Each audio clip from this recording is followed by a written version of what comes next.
Eu sou o guardião de horrores indizíveis, o narrador de pesadelos que se agarram à alma. Se você deseja caminhar ao meu lado, por estes corredores escuros do inexplicável, então o desafio está lançado. Inscreva-se no Sr. Black Art. Prove sua coragem. A narrativa de hoje, Macumba para prender marido rico, é um eco de uma história real, com apenas algumas sombras a mais para cobrir os rastros. Rosana já nasceu onde a esperança chega com o sol a pino, cansada demais para fazer sombra. Beira de favela, viela apertada que fedia a esgoto e ao tempero forte do feijão, cozinhando no fogareiro improvisado. Desde pirralha, aprendeu na marra que a vida era um jogo de carta marcada, e se ela não fosse mais ligeira que muito malandro velho, ia acabar roendo o osso da miséria pro resto da vida. Mas Rosana tinha uma carta na manga, uma que fazia os outros engolirem em seco e perderem o prumo. Uma beleza que incendiava quarteirão, que não pedia licença para chegar. Bastava ela cruzar a rua, o corpo jovem gingando o mundo embaixo do shortinho jeans desfiado e da blusinha amarrada na cintura, para fazer homem feito engasgar com a cerveja, moleque novo tropeçar no próprio chinelo de dedo e até as velhas beatas da igreja da esquina se benzerem com uma raiva santa, murmurando reza contra o tinhoso em forma de mulher, 17 anos. E o tipo de beleza que não se aprende em tutorial de internet, não, era selvagem, crua, quase uma ofensa de tão vibrante, cheia daquela ginga de quem cresceu no asfalto quente, no meio do batidão do funk que fazia o chão do barraco tremer. Mas o olhar, o olhar de Rosana era frio, calculista, de quem já viu desgraça demais para se iludir com promessa barata de amor eterno, e já sonhava alto demais, com um tipo de vida que só via nas novelas das 9 para se contentar com as migalhas que a quebrada teimava em lhe oferecer. Rosana não queria só escapar da pobreza que lhe roía os calcanhares desde o dia em que nasceu. Ela queria pisar em cima dela com salto-agulha. Queria reinar. Por dentro, às vezes, uma vozinha fina, um eco da menina que um dia fora, sussurrava sobre um medo gelado, um vazio que o barulho do baile funk não preenchia. Dona Lourdes, sua mãe, era um caso à parte. Costurava o dia inteiro, debruçada sobre uma máquina Singer velha, daquelas de pedal, que mais parecia um bicho asmático, engolindo os dedos finos e calejados dela e cuspindo pano suado de roupa alheia para os bacanas da cidade. Entre um remendo e outro, entre uma bronca na filha por chegar tarde e um suspiro de cansaço que parecia vir do fundo da alma, acendia vela atrás de vela num altarzinho improvisado no canto mais escuro da sala do barraco. Tinha ali uma imagem de Nossa Senhora Aparecida, com o manto já meio lascado, um retrato amarelado e manchado do falecido marido. Um traste que só lhe dera desgosto e uns calos na alma antes de sumir no mundo e morrer de cirrose barata. E uns objetos que ninguém na vizinhança sabia direito para quem ou para que rezavam. Uma pedra lisa de rio, um copo com água e um galinho de arruda sempre verde. Umas fitas coloridas amarradas num prego torto. Lourdes não era rezadeira oficial de terreiro chique, nem se metia com macumba declarada, mas conhecia os atalhos. Tinha uma fé atravessada, uma fé que negociava com o invisível, que barganhava com as forças por um trocado de sorte, por um dia a menos de sofrimento. Um dia essa menina ainda me tira dessa merda toda, dessa vida de remendar as glórias dos outros. Ela resmungava entre um gole de café frio requentado, sempre frio, e outro de esperança amarga, os olhos fixos na beleza quase pecaminosa da filha. Com um corpo desses, com essa cara de anjo e essa alma de capeta bem intencionado, só não sobe na vida se for muito burra. E burra minha Rosana não é. Tem é que ter estômago e não ter pena de ninguém. Rosana ouvia aquilo como quem ouve uma profecia, um destino inevitável e, no fundo, desejado. Cresceu aprendendo que seu corpo era um passaporte para um mundo melhor, que a sedução era uma arma mais poderosa que qualquer reza ou trabalho honesto. Começou com os moleques da rua, aqueles de pé descalço, pipa na mão e futuro nenhum. Depois, com a puberdade explodindo e as formas se acentuando, subiu o nível. Foi para os garotos das motos barulhentas, os que tinham uns trocados no bolso, roubados ou suados no tráfico miúdo, e a promessa de uma aventura rápida com gosto de fumaça, perigo e um poder fugaz. E terminou nos becos escuros, agarrada na garupa de Tião Fumaça, um dos frentes da quebrada, bandido jurado de morte pela polícia e pelos traficantes rivais. Tião dizia que amava Rosana como se ela fosse uma arma carregada, perigosa, linda e sempre pronta para o que desse e viesse, para ele ou para quem pagasse mais pela sua companhia. Com ele, Rosana sentiu o gosto acre da adrenalina pura, a vertigem do poder que o medo dos outros te concede. Quantas vezes não saiu no pinote com ele, deitada sobre o tanque da moto, o vento cortando o rosto, fugindo da polícia pelos becos e vielas esburacadas, o coração na boca, a risada solta e desafiadora, sentindo-se a rainha invencível da porra toda. Mas vida de bandido, como diz o ditado, cobra caro e não aceita desaforo nem fiado. Tião Fumaça, o temido, acabou com 5 tiros na cara numa viela escura e esquecida, numa noite fria de acerto de contas por uma dívida de droga que não pagou. Não teve nem enterro direito, só uma cova rasa no cemitério dos indigentes, sem cruz nem nome. Rosana chorou? Talvez uma lágrima ou duas, rápidas, mais pela aventura perdida e pelo fim da mesada do que pelo defunto em si. Viu o corpo dele antes da polícia chegar. O cheiro de sangue e pólvora. A boca aberta num grito silencioso. Aquela imagem, às vezes, voltava nos seus sonhos. Um calafrio que a fazia acordar suando. Vida de malandro é curta e caixão não tem gaveta, minha filha. Aprende de uma vez por todas. Dona Lourdes sentenciou na época, sem um pingo de emoção na voz, enquanto passava a linha na agulha com uma precisão fria. Depois daquele baque, daquela constatação brutal de que o perigo nem sempre vinha com recompensa duradoura, Rosana decidiu. Não queria mais amor de perigo que acabava em tragédia e caixão barato. Queria grana, queria segurança. Queria o tipo de vida que via nas novelas da Globo, com casa grande, carro na garagem e homem que lhe desse o mundo de presente, nem que fosse um mundo roubado dos outros. Naquela noite de sábado, o ar abafado da favela parecia carregar uma promessa de mudança, ou talvez apenas o cheiro de esgoto de sempre. Enquanto Rosana se arrumava, caprichando na maquiagem barata que realçava seus olhos grandes e a boca carnuda, e escolhendo o vestido mais curto e chamativo que tinha, Dona Lourdes estava em seu canto, diante do altar improvisado. A chama de uma vela nova, talvez vermelha para atrair paixão ou amarela para dinheiro, tremeluzia, lançando sombras dançantes na imagem gasta de Nossa Senhora Aparecida e nas pedras lisas de Rio. Lourdes não rezava o terço como as beatas da igreja. Sua reza era um murmúrio baixo, quase um lamento, misturado com palavras que pareciam vir de um tempo antigo, de uma sabedoria torta e desesperada. Abre o caminho da minha Rosana, minha santa, minha força, ela sibilava entre dentes, os olhos fixos na chama. Que hoje ela encontre um homem de posses, um homem que veja nela a rainha que ela merece ser. Que ele se encante, que ele se cegue, que ele dê a ela o mundo que eu não pude dar, que o ouro dele seja o nosso ouro e que a porta da miséria se feche para sempre atrás de nós.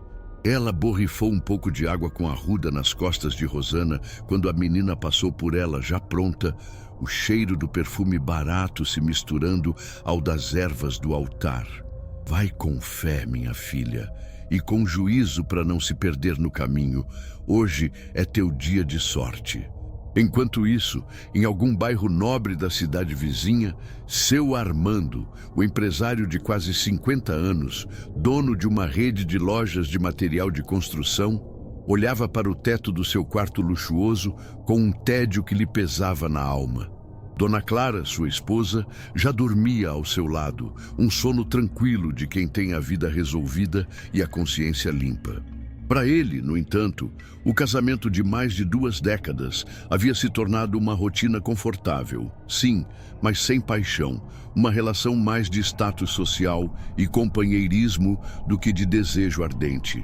As festas da alta sociedade, os jantares de negócios, tudo lhe soava oco, repetitivo.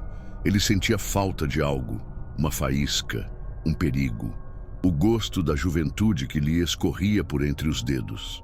Era essa fome, essa busca por algo que quebrasse a monotonia de sua vida abastada, que o levaria naquela noite abafada de sábado para um barzinho sujo na entrada da cidade, um lugar de luz vermelha piscando e promessas fáceis.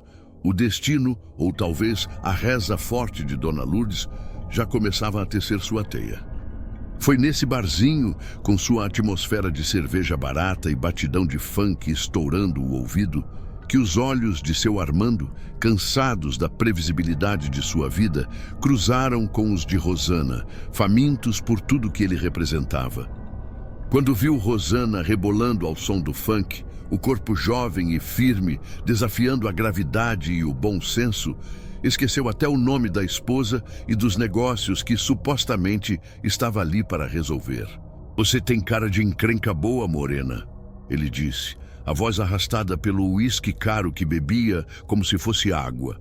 O olhar de predador faminto percorrendo cada curva do corpo dela sem qualquer cerimônia, como se já fosse dono.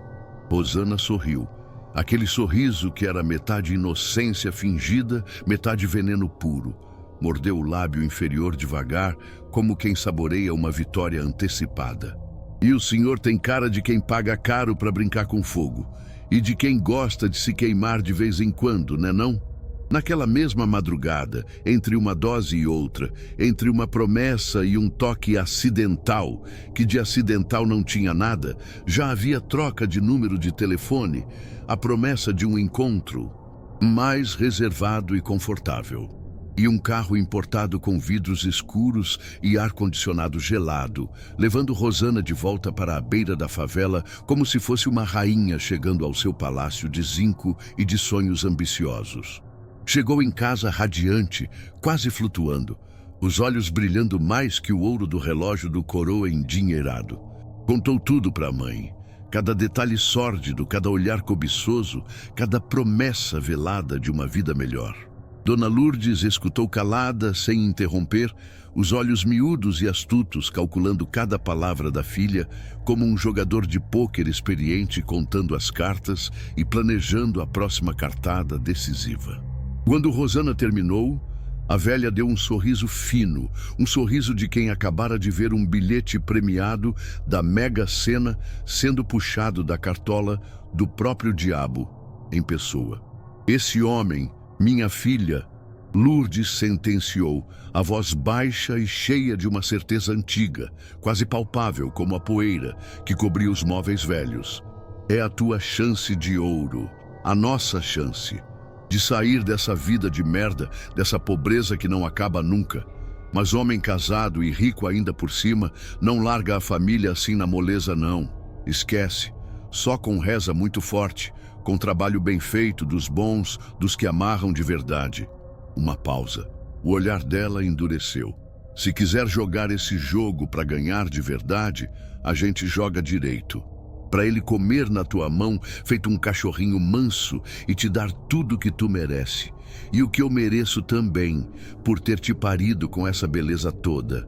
Rosana sentiu um arrepio. Não era medo, era excitação. A lembrança da carteira vazia de Tião Fumaça e do cheiro de pólvora e sangue ainda estava fresca demais na memória. Ela queria o oposto daquilo. Queria o cheiro de perfume caro, de carro novo com banco de couro, de vida boa sem ter que olhar para trás a cada esquina, sem ter que se preocupar com a próxima batida da polícia. Uma parte dela Aquela menina que ainda sonhava com um amor que não fosse só interesse ou perigo, gritava que era errado, que era sujo, que aquilo ia feder mais cedo ou mais tarde. Mas a Rosana, que conhecia a fome e a humilhação do dia a dia, a que via a mãe encurvada na máquina de costura, mandou a outra calar a boca na mesma hora. Eu quero, mãe, quero muito. O que a gente tem que fazer para amarrar esse velho e fazer ele largar a outra e me dar o mundo? Dona Lourdes sorriu, os olhos brilhando com uma luz sinistra, quase sobrenatural. Deixa comigo, minha filha. Para esse tipo de serviço pesado, conheço uma que não falha. Uma que faz e acontece. Dona Lourdes conhecia os caminhos. Subiu o morro numa tarde escura e chuvosa, o vento uivando. Levou o dinheiro adiantado que Rosana arrancara de seu Armando e uma galinha preta viva que cacarejava assustada. Voltou de lá com um nome, um endereço e um arrepio na espinha que não era só do frio da chuva. Mãe Tânia da Calunga, a mulher mais temida do buraco da catraia. No barraco fétido de Mãe Tânia, que cheirava a sangue seco, cachaça barata, charuto de palha e ervas estranhas e amargas, a velha macumbeira, os olhos vermelhos como duas brasas acesas na penumbra, ouviu o pedido de Lourdes com uma atenção quase predatória. Lourdes despejou a história toda. O velho rico, a beleza da filha Rosana, o desejo de amarrar o homem e destruir a família dele para garantir o futuro das duas. Ao final, Mãe Tânia soltou uma baforada de seu charuto barato, a fumaça densa e acre, envolvendo-as como um véu. O que tu me pede é coisa grande, Lourdes. A velha disse, a voz rouca como a de quem fuma desde que nasceu e conversa com o diabo toda noite. Amarrar alma de homem rico, secar a vida da outra, fazer a miséria virar luxo. Isso mexe com força que não gosta de ser acordada à toa. Força que cobra caro. Você tem certeza que é isso que tu quer para tua filha? Porque o preço, minha velha, não é só dinheiro e galinha preta, não. Mãe Tânia encarou Lourdes com aqueles olhos que pareciam ver o fundo da alma. Quando a gente acende fogo no inferno dos outros, a fumaça sempre volta para os olhos da gente e às vezes o fogo também. Essa magia que tu quer é pesada. Ela dá com uma mão e tira com as duas. Pode trazer a riqueza, sim. Pode amarrar o homem, sim. Mas ela deixa um rastro, uma marca. E a volta. Ah, Lourdes, a volta sempre vem. E não costuma ser bonita. Pode respingar na tua filha, nos filhos dela. Você tá pronta para ver tua cria carregar um fardo desses pela vida inteira, só para ter uns trocados a mais no bolso e um velho na cama? Dona Lourdes engoliu em seco. Um brilho de medo, um vislumbre de hesitação passou por seus olhos ambiciosos. Ela pensou na miséria, na humilhação de uma vida inteira de costurar para os outros. Pensou na beleza de Rosana, seu bilhete premiado. O medo recuou, esmagado pela ganância. Minha filha merece uma vida boa, Mãe Tânia. Ela é forte e a gente paga o que for preciso, ensina o caminho das pedras. Mãe Tânia riu, um som que parecia o raspar de ossos secos, um som que não tinha nada de humano. Dinheiro é o de menos para essas bandas de cá, Lourdes. O que Exu e os que andam com ele cobram é outro tipo de moeda. É alma, é sossego, é um pedaço da vida de quem pede e de quem é alvo. Mas se tu diz que tá pronta... E então, Mãe Tânia detalhou os ingredientes. Preciso de um pedaço da força mais íntima dele, do cheiro dele quando o corpo tá fraco e a alma tá aberta para receber o que não presta. Roupa de baixo usada, de suor, quanto mais suja, melhor. Fio de cabelo da cabeça de baixo, colhido na distração, na hora do bem bom. Unha cortada na segunda-feira de lua minguante, para minguar a força dele para outras e a sorte da casa dele junto com a lua. E para selar o poder sobre a outra, a esposa dos papel passado, a que se acha dona, preciso de algo dela também, algo que ela use perto do coração, que guarde as lágrimas e as rezas dela, para a gente virar tudo contra ela mesma. Dona Lourdes sentiu um calafrio percorrer seu corpo magro, a espinha gelando, mas a ambição era uma brasa que queimava mais forte que qualquer medo ou escrúpulo. E a menina, mãe Tânia? A Rosana precisa dar alguma coisa dela nesse trabalho? Alguma coisa pessoal? Mãe Tânia soltou outra risada seca. A menina já tá dando o que tem de mais precioso nessa história toda, Lourdes. A juventude dela e a alma dela nesse trato. Mas para adoçar o feitiço, para prender o homem no cheiro dela de fêmea no cio, para fazer ele esquecer de tudo e de todos e só ter olhos para ela, umas gotas do sangue dela de moça, colhido na primeira noite de lua cheia, depois do trato fechado, vão ajudar a esquentar o alguidar e a chamar as forças certas, as que gostam de sangue novo. Rosana, quando soube dos detalhes pela boca da mãe, sentiu um misto de repulsa e uma excitação perigosa. O próprio sangue dela, uma parte dela para sempre naquele feitiço. A lembrança de Tião Fumaça, da sua morte violenta, voltou com força. Isso não é brincadeira, Rosana. Isso é ir fundo demais no poço do diabo.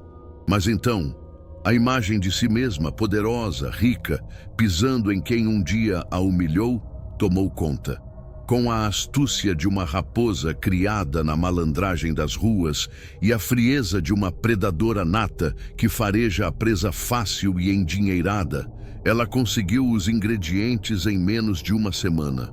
Numa das escapadas com Armando para um motel barato na beira da estrada, ela esqueceu, de propósito, uma peça íntima sua, bem usada, e na confusão da arrumação apressada, conseguiu pegar uma camisa social suada dele e um pequeno medalhão de santo com a imagem de Nossa Senhora das Graças, que a esposa lhe dera. Perfeito, pensou Rosana, sentindo um prazer sombrio.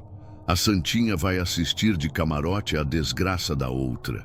Com os pertences em mãos e mais dinheiro para mãe de santo, Dona Lourdes e Rosana voltaram ao barraco de mãe Tânia.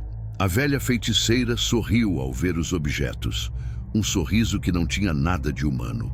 O ritual foi feito ali mesmo, no chão de terra batida, à luz trêmula de velas pretas e vermelhas que choravam cera escura. O cheiro enjoativo de cachaça, charuto e ervas, queimando num alguidar de barro, enchia o ambiente. Rosana, quando mãe Tânia, com uma navalha pequena e enferrujada, pediu que ela estendesse o pulso para colher as gotas do seu sangue menstrual, sentiu as pernas bambearem.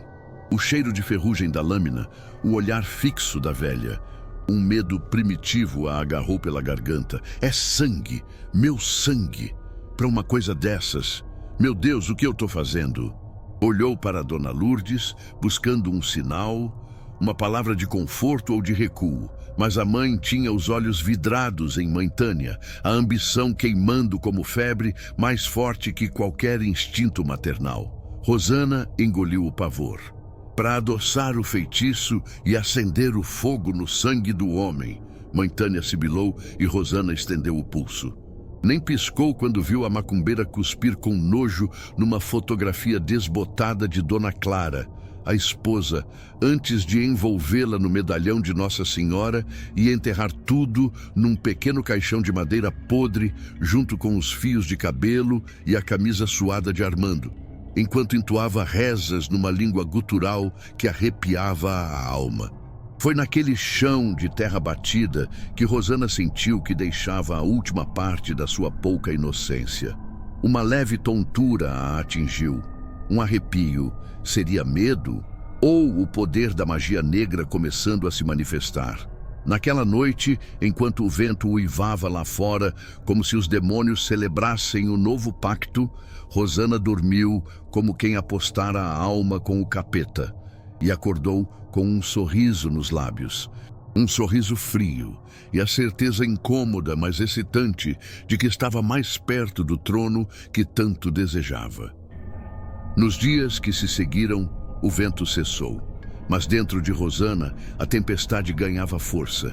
Dona Lourdes ouviu tudo calada, os olhos cansados pousados no altar da sala, onde a chama da vela tremia, como se também soubesse que um novo tempo se aproximava.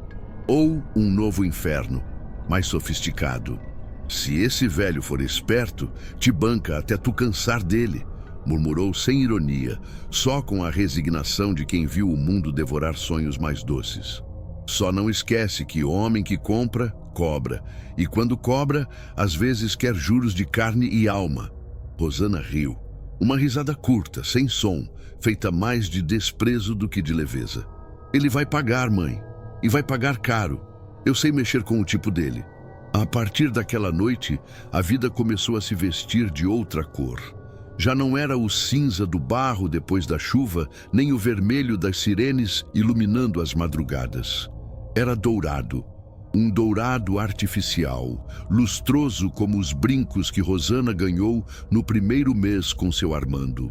Um dourado que brilhava nas unhas feitas no salão chique do centro, nos vestidos novos, com cheiro de loja cara, nas selfies tiradas no espelho do banheiro do flat alugado pelo amante, longe da favela, perto dos sonhos. Mas a favela não saía de dentro dela. Era um ruído de fundo, um cheiro entranhado no suor, uma tensão constante nos ombros. Cada presente caro vinha com um olhar avaliativo. Cada jantar à luz de velas era temperado por uma desconfiança muda. O velho começou a se apegar. Queria exclusividade, presença constante, submissão disfarçada de carinho. E Rosana, que nasceu selvagem, começou a se sentir enjaulada. Sabia sorrir na hora certa, gemer do jeito que ele gostava, elogiar sua virilidade cansada com um talento digno de Oscar. Mas, por dentro, a menina das vielas seguia alerta, afiando garras invisíveis, porque sabia que todo luxo tem custo, e a liberdade era o primeiro a ser cobrado. Seu Armando começou a fazer perguntas demais. Queria saber com quem ela falava no celular, de onde vinham os recados nas redes sociais, por que ela demorava tanto para responder. Começou a aparecer de surpresa, mandar motorista buscar, mandar flores com recado passivo-agressivo. Começou a bater na porta do flat sem avisar. Uma vez, encontrou um rastro de perfume masculino no ar.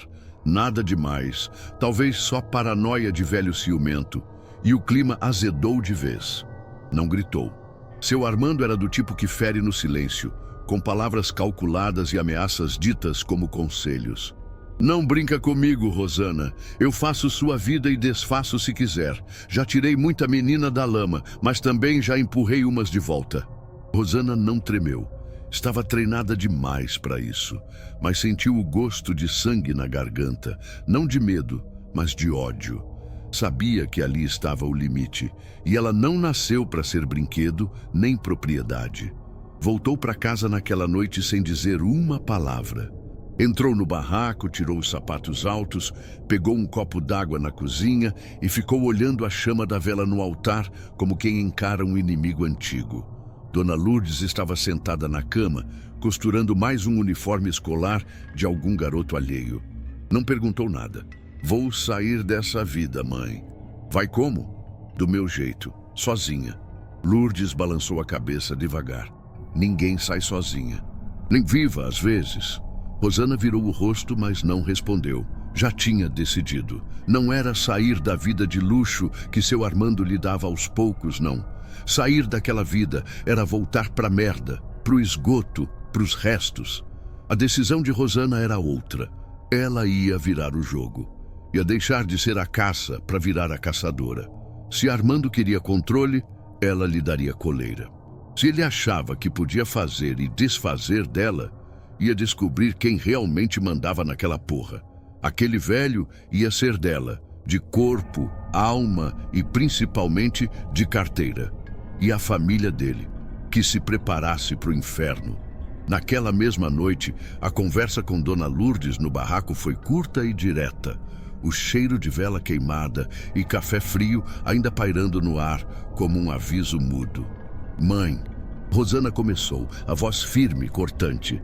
Aquele trabalho que a gente fez com mãe Tânia pro Armando ficar no meu pé foi bom, um gostinho, mas é pouco. Muito pouco.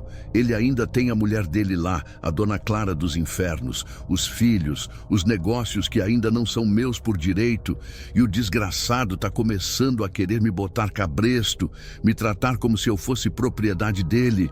Isso não vai rolar. Não mesmo. Rosana andava de um lado para o outro no espaço apertado do barraco, a energia fervendo dentro dela como um caldeirão no fogo alto. Preciso de mais, mãe. Preciso de tudo. Quero ele comendo na palma da minha mão, a família dele na Rua da Amargura pedindo esmola. E a grana toda, cada centavo, vindo pra cá, pra gente sair dessa bosta de vida. Mãe Tânia da Calunga. Ela consegue fazer um estrago desses? Um trabalho para acabar com tudo que é deles e fazer tudo virar nosso? Dona Lourdes, que observava a filha com uma mistura de orgulho pela sua audácia e um medo antigo que lhe gelava os ossos, ponderou por um instante. Aquele primeiro feitiço já tinha custado caro, não apenas em dinheiro, mas em noites mal dormidas, em uma sensação estranha que às vezes a acometia, como se uma sombra fria e pegajosa passasse por suas costas quando estava sozinha. Mas a visão de Rosana como patroa, rica, poderosa e de si mesma finalmente livre daquela máquina de costura que lhe comia os dias e a saúde. Ah, essa era uma tentação forte demais para uma alma cansada da miséria. Consegue, minha filha. Pode ter certeza que consegue. Lourdes respondeu, a voz agora firme, a hesitação sumindo. Mãe Tânia consegue coisa que nem o diabo acredita que é possível. Mas para um serviço desses, para acabar com uma família inteira e virar o destino de um homem rico como o seu Armando de cabeça para baixo, o preço vai ser outro. E o que ela vai pedir de oferenda dessa vez vai ser pesado, muito pesado mesmo. Lourdes estremeceu sutilmente, lembrando do olhar da macumbeira.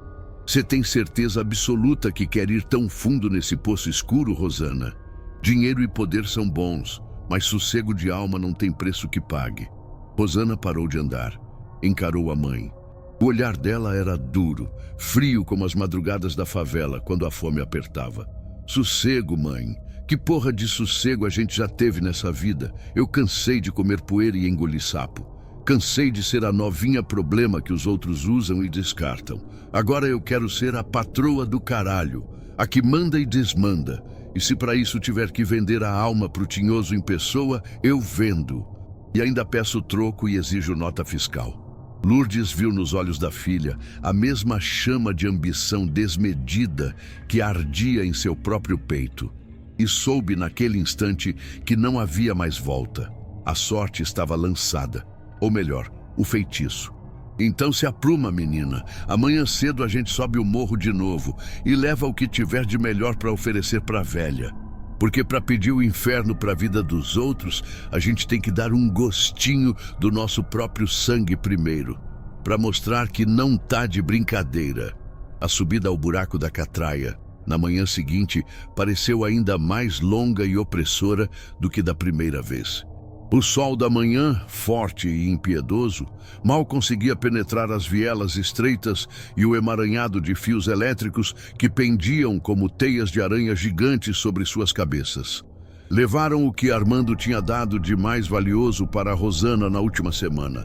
Um relógio de ouro maciço cravejado de pequenas pedras que ele jurava serem diamantes e um bolo de dinheiro vivo que ela pediu emprestado, com a desculpa de uma emergência familiar grave.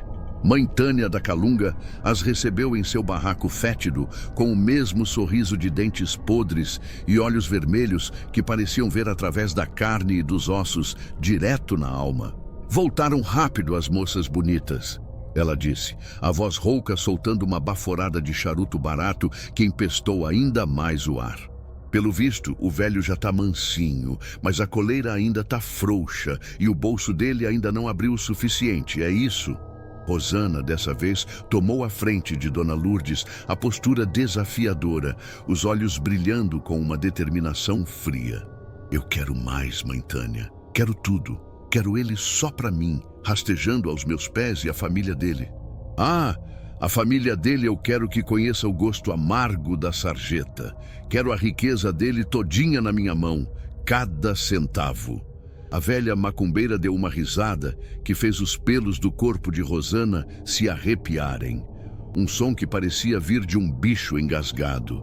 Menina de coragem, ou de muita fome de vencer na vida. Gosto assim, gosto de gente que sabe o que quer e não tem medo de pagar o preço. Ela bateu as cinzas do charuto no chão de terra batida. Mas para um serviço desses, minha flor, para virar a vida de um homem graúdo de cabeça para baixo e secar a sorte da família inteira dele até virar pó, o trabalho é outro, é bem mais fundo, bem mais sujo. E a paga vai ser alta de verdade. Mãe Tânia explicou, os olhos fixos nos de Rosana, como se testasse sua coragem. Precisaria de mais pertences de Armando e da esposa, Dona Clara. Roupas íntimas, recém-usadas, que ainda carregassem o cheiro e o suor deles. Cabelos de ambos, de preferência arrancados. Unhas cortadas na calada da noite.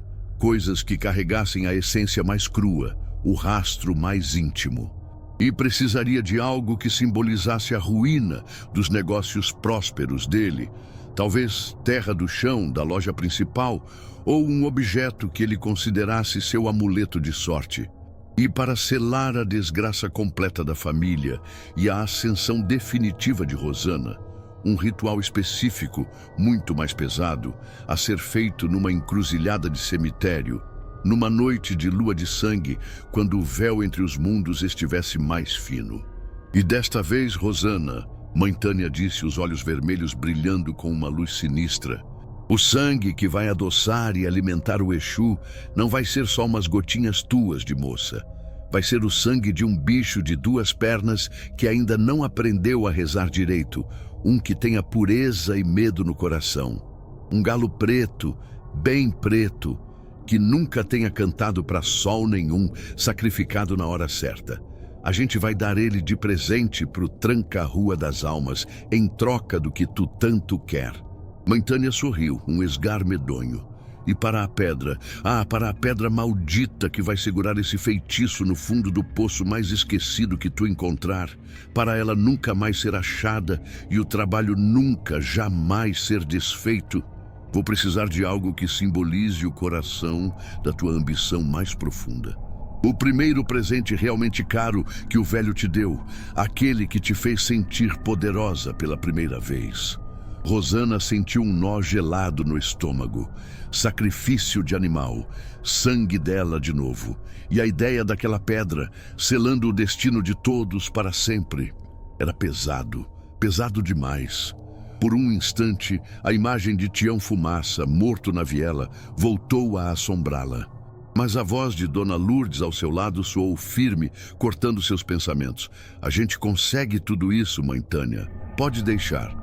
Minha filha é esperta e ela quer muito essa vida nova. A busca pelos novos ingredientes foi uma caçada fria e calculista por parte de Rosana, agora com a cumplicidade ativa da mãe. O relógio de ouro que Armando lhe dera, aquele que ele tirava para tomar banho no flat alugado, foi fácil. Os pertences da esposa, Dona Clara, exigiram mais astúcia e frieza.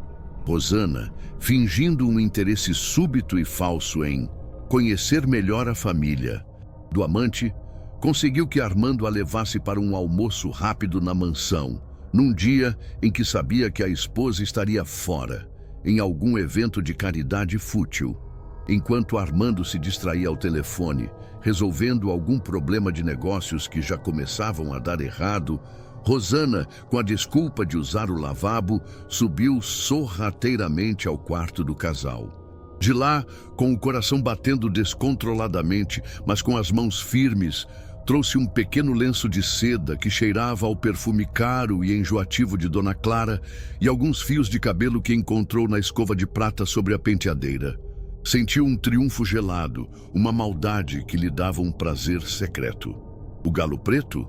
Dona Lourdes se encarregou disso, pegando emprestado, sem pedir licença do quintal de um vizinho que criava aves para briga. Na noite marcada, uma sexta-feira 13 de lua avermelhada, que parecia um olho sangrando no céu, Rosana e Lourdes encontraram mãe Tânia na entrada de um cemitério abandonado na periferia mais esquecida da cidade. O lugar fedia a morte, a mato molhado e a desesperança. O ritual foi ainda mais pesado e sombrio que o primeiro. O galo preto foi sacrificado sobre uma pedra de encruzilhada dentro do cemitério. O sangue escuro e quente respingando nas pernas de Rosana, que segurava as velas pretas sem tremer, os olhos fixos na chama que dançava com o vento frio. Os pertences de Armando e Dona Clara foram queimados junto com ervas de cheiro forte e nauseante, as cinzas misturadas ao sangue do galo e a um pó acinzentado que mãe Tânia tirou de um chifre oco e polido. Tudo isso foi usado para batizar uma pedra escura, lisa e pesada como um coração morto que a velha feiticeira tirou de dentro de um saco de estopa. "Essa aqui", mãe Tânia disse, a voz gutural, como se outra entidade mais antiga e poderosa falasse por ela, os olhos revirados mostrando apenas o branco. "É a âncora da desgraça deles e da tua sorte. Joga ela no poço mais fundo e esquecido que tu conhecer, onde nem o sol se atreva a olhar. Enquanto essa pedra estiver lá embaixo, na lama e no esquecimento, teu homem vai ser teu escravo de corpo e alma, e a família dele vai comer o pão que o diabo amassou com o rabo. Mas se um dia essa pedra maldita voltar para a luz do dia, minha filha, aí nem eu nem todos os Exus do inferno vão poder te ajudar." Rosana sentiu o peso da pedra em suas mãos. Era fria e parecia pulsar com uma energia sombria, uma vida própria e maligna. No dia seguinte, sob o pretexto de um passeio romântico para arejar as ideias de Armando, que já andava estressado com os problemas crescentes nos negócios, ela o convenceu a levá-la a uma velha fazenda abandonada que pertencera a um antigo coronel nos tempos do Império, um lugar com fama de mal-assombrado e que tinha um poço artesiano profundo e esquecido nos fundos do terreno. Enquanto Armando, já meio aéreo e confuso pelos primeiros efeitos do novo feitiço, se distraía com a paisagem decadente, Rosana ouviu o baque surdo e distante da pedra atingindo a água lamacenta lá no fundo do poço esquecido. E sorriu, um sorriso gelado, que não alcançava os olhos, mas que trazia um brilho febril de triunfo e poder. Sentiu um arrepio percorrer seu corpo, uma energia escura e potente que parecia emanar da própria terra e se conectar a ela através daquele ato profano. A sorte estava lançada. Ou melhor, a desgraça dos outros estava selada. Nos dias e semanas que se seguiram, a macumba começou a mostrar sua força devastadora. Seu Armando, antes apenas um velho galanteador e generoso, tornou-se um completo escravo dos desejos e caprichos de Rosana. O homem, que um dia fora um leão nos negócios, virou um fantoche. Ligava para ela de 5 em 5 minutos, a voz embargada, implorando por sua presença, cobria de presentes ainda mais caros, transferindo grandes somas de dinheiro para a conta dela e de Dona Lourdes sem qualquer questionamento. Enquanto Rosana e Dona Lourdes começavam a saborear o gosto doce da riqueza, na mansão de seu Armando, o inferno se instalava. As brigas com Dona Clara, sua esposa legítima, começaram pequenas. Reclamações sobre dinheiro que sumia sem explicação, sobre a rotina quebrada pelas ausências constantes dele, sobre o silêncio pesado e frio que tomava conta da casa como um prenúncio de desgraça. Mas logo tomavam proporções insanas. Ele, antes um homem de pose e controle, agora gritava, a voz distorcida pela raiva e por algo mais sombrio que parecia possuí-lo. Chutava portas com uma fúria cega, atirava objetos de valor contra as paredes como se fossem eles os culpados por sua ruína crescente. Copos de cristal, vasos de porcelana, quadros caros, tudo virava estilhaço em suas mãos. A descoberta da traição não veio como um raio em céu azul, que ao menos teria a decência da rapidez e do impacto limpo. Não. Veio como uma febre lenta, insidiosa, uma infecção que se instalava na alma de Dona Clara, minando suas forças dia após dia. Começou com os atrasos constantes de Armando para o jantar, as desculpas cada vez mais esfarrapadas sobre reuniões de negócios urgentes que se estendiam pela madrugada e deixavam em suas roupas o cheiro enjoativo de um perfume barato de mulher que definitivamente não era o dela. Um perfume que gritava juventude e vulgaridade. Depois vieram os presentes que ele já não lhe dava há anos, as palavras de carinho que se tornaram raras como chuva no sertão em agosto. O olhar dele que a atravessava como se ela fosse feita de vidro, ou pior, como se ela simplesmente não existisse mais ali, naquela casa que ela decorara com tanto esmero ao longo de décadas, naquele casamento que ela, em sua ingenuidade ou teimosia, ainda acreditava ser sólido como as montanhas de Minas. Até que, numa noite fria de agonia e insônia, daquelas em que o silêncio da casa parece gritar todas as verdades que a gente tenta esconder durante o dia, Dona Clara, revirando-se na cama vazia, Armando havia dormido no escritório de novo, viu a luz do celular dele piscar sobre a mesa de cabeceira. Ele o esquecera ali, por um descuido do destino ou pela confusão mental que o feitiço já lhe causava. Com o coração aos saltos, uma mistura de medo e uma curiosidade mórbida que ela não conseguiu controlar, Dona Clara pegou o aparelho. As mãos tremiam tanto que quase não conseguiu desbloquear a tela. A senha era a data de aniversário do filho mais velho, uma ironia cruel. E lá estavam elas. As mensagens, dezenas delas, trocadas com um contato salvo como florzinha selvagem. Mensagens que eram um misto de promessas de luxo. Meu anjo, o colar de diamantes que você gostou já é seu. Declarações de uma paixão vulgar e quase adolescente. Você me faz sentir vivo de novo, minha novinha quente. E fotos. Ah, as fotos. Dona Clara sentiu o ar faltar em seus pulmões, o sangue gelar nas veias. Não eram apenas fotos de uma amante, eram fotos de uma menina. Uma menina que poderia ser sua filha, talvez até neta, Rosana. O nome estava lá, em letras garrafais, em áudios cheios de risadinhas e pedidos dengosos. Rosana, com seus 17, talvez 18 anos no máximo. O corpo jovem e firme, exposto em poses calculadamente provocantes, seminua em algumas, com um shortinho jeans que mal cobria o essencial e uma blusinha amarrada que mostrava a barriga lisa. O sorriso dela era de uma diaba adolescente, confiante em seu poder de sedução, e o olhar, um olhar de triunfo que parecia zombar de Dona Clara através da tela fria do celular. Uma das fotos mostrava Rosana sentada no colo de Armando, num quarto de motel barato que Dona Clara reconheceu pela colcha de estampa duvidosa que vira em anúncios da beira da estrada. Ele, com seus quase 50 anos, a barriga saliente, os cabelos já grisalhos, sorria para a câmera com uma expressão patética de homem enfeitiçado, enquanto a mão da menina repousava possessivamente em seu ombro. Minha bonequinha, dizia a legenda de uma das fotos. Meu tesão de 18 aninhos. Dona Clara sentiu o mundo girar. A traição já era uma facada no peito.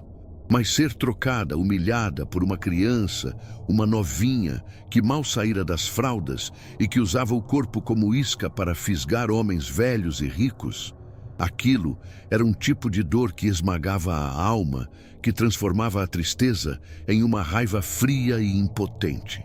Lembrou-se de suas próprias fotos de juventude, da pele lisa, do sorriso despreocupado. E agora via seu marido, o homem com quem construíra uma vida, encantado como um idiota por aquela menina oportunista. As brigas com Dona Clara, sua esposa legítima, que antes eram discussões veladas ou silêncios carregados de ressentimento e mágoa, explodiram numa violência nunca vista, numa baixaria que feria os ouvidos e a alma. Começaram com ela o questionando, com a voz firme de quem não ia se calar diante do absurdo. Armando, que dinheiro é esse que some das contas da empresa? Que negócios são esses que te fazem voltar para casa com cheiro de perfume barato e a camisa amarrotada? Ele, antes um homem de argumentos, agora rosnava, desviava o olhar ou explodia em fúria. Não se meta onde não é chamada a mulher. Cuide da casa, das suas futilidades, que dos meus negócios cuido eu. Mas Dona Clara não era mulher de se encolher. Seus negócios, nossos negócios, Armando. Construímos esse império juntos e eu não vou assistir calada você jogar tudo no lixo por causa de um rabo de saia qualquer. Numa noite, durante um jantar que ela fez questão de servir, na esperança de uma conversa civilizada, a tensão era uma faca cortando o ar. Ela o confrontou diretamente sobre Rosana, sobre o dinheiro que ele esbanjava com a novinha, sobre a vergonha que ele estava fazendo a família passar. Você enlouqueceu, Armando. Perdeu o juízo. Aquela menina tem idade para ser sua filha. Você está destruindo tudo que a gente levou uma vida para construir. Dona Clara desabou no sofá, que um dia fora o símbolo do seu lar feliz. Agora apenas mais um objeto na sala que se tornara um campo de batalha. Os filhos, um de cada lado, tentavam consolar a mãe, mas que palavras de consolo existem para uma dor daquele tamanho? Aquele homem que saíra batendo a porta não era mais o Armando que eles conheciam. Era um estranho possuído por uma fúria cega e uma obsessão doentia. E enquanto a mansão da família mergulhava em um silêncio carregado de medo e tristeza, seu Armando, cada vez mais enredado na teia do feitiço e nos encantos calculados de Rosana, iniciava secretamente a segunda fase do plano de Dona Lourdes e da filha.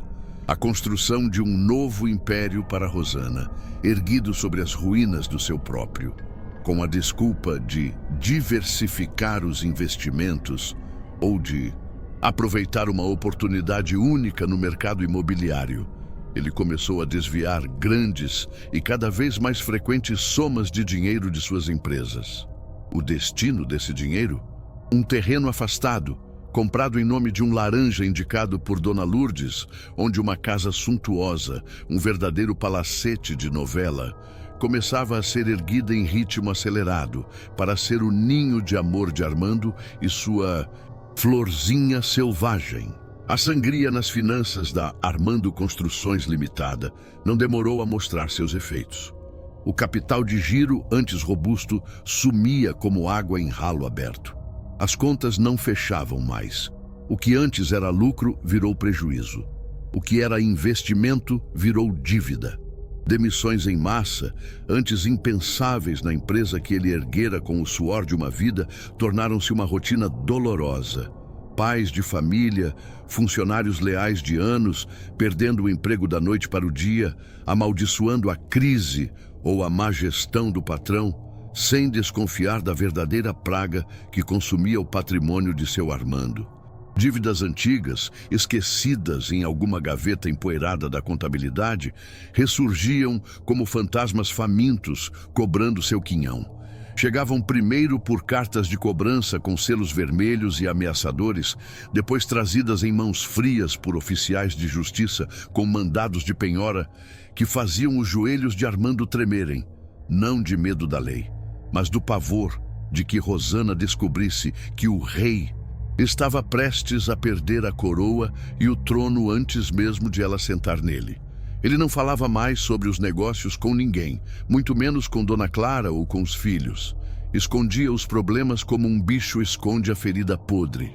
Tentava manter a pose de homem poderoso e bem-sucedido quando estava com Rosana, esbanjando um dinheiro que já não tinha, prometendo um futuro que se desfazia a cada tijolo da casa nova que era erguida com o cimento da sua falência.